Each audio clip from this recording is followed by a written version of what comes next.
It's such a beautiful March day here in Dorset, England. I wanted to take you around and show you my wonderful plum trees, which are in bloom for the first time. They're all blooming for the very first time together. And look at this blossom.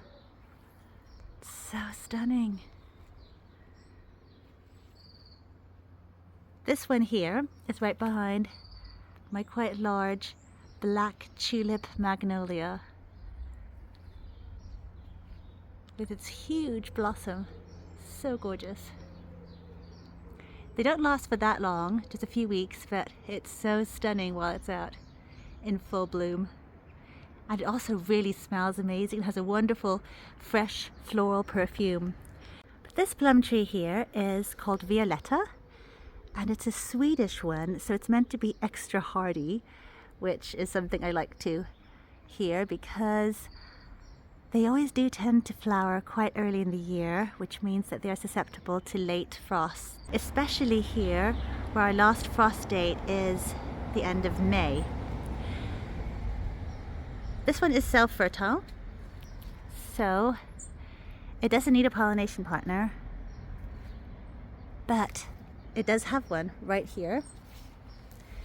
This is a green gauge. This is the one that I grew in a pot for quite some time. It was meant to be a super dwarf, and so it was supposed to do quite well in a pot, and it grew really quite tall, put out lots of roots. I actually had put all these wonderful little muscari down in the pot with it. It just looks so decorative. But when I planted it here, I just took the whole root ball, including all the muscari, and they look quite nice here. We've got some tulips going on here as well. It's all so springy and wonderful. But the interesting thing is that although this one was in a pot and it grew a lot larger than the one over there, which is also a green gauge, the one over here, which was in ground the whole time, is smaller in stature. It's over here. So this is the trunk.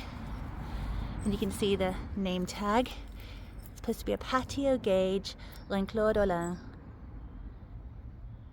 And you can see it's a lot shorter, but it has more flowers.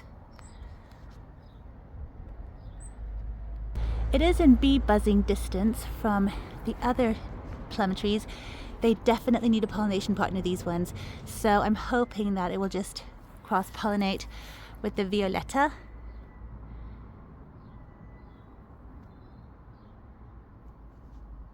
Because I would so like to have some of these guys. I've never had them before. I've tried green gauge ones from supermarkets occasionally, and also from greengrocers, but they always tasted quite sour. And I think they're supposed to be so moorish and extra sweet when you grow them yourself, and you pick them at peak ripeness, which is really the case for most fruit trees and most fruits, to be honest. Pretty. And I've got one more plum tree. Actually, there's one more plum tree right here. This was actually a Victoria plum. It was the first one I had, and it was beautiful and it had started fruiting, and the fruits were so delicious. But then the tree got killed when we had some builders here. They sort of snapped it by tossing some bricks on it and things. So it did snap off down here, which I think is I don't know if it was grafted. I thought it was a graft, but maybe it wasn't. It must have been a graft. But either way, there's a plum growing here now. I didn't dig it up because it was too close to other fruits. And so we'll have to see what happens, what kind of plums we get. But it's not flowering yet. I think it might flower in a few years. And we'll have to see what becomes of it. Could be a wild plum, or I might just use it to graft some other plums onto, because as I have it, it's definitely a living rootstock, so I could just graft other things and see how it goes. And this is the final plum tree in this area. It's here next to an old apple tree and next to lots of, like, we have our kiwis over here, which I'm super excited about. This one is a Jenny. It's a self-fertile fuzzy kiwi, and I just think maybe it has some flower buds this year. We'll have to see. But back to the plum tree. This is one I got in a special sale, like last minute end of season sale. It's a bare root and it's a duo plum. It's a Tsar and a Victoria. And I just planted it last year and it was looking really worse for wear. The roots did not look very good. They were really tiny, but it is really already flowering.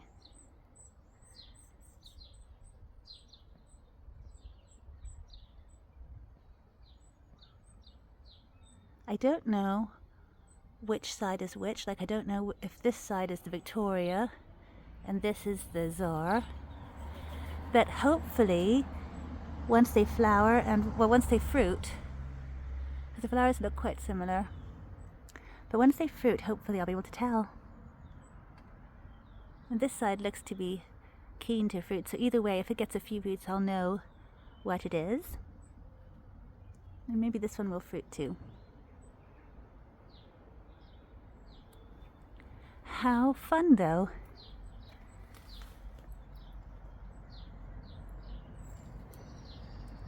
A lovely little duo plum tree.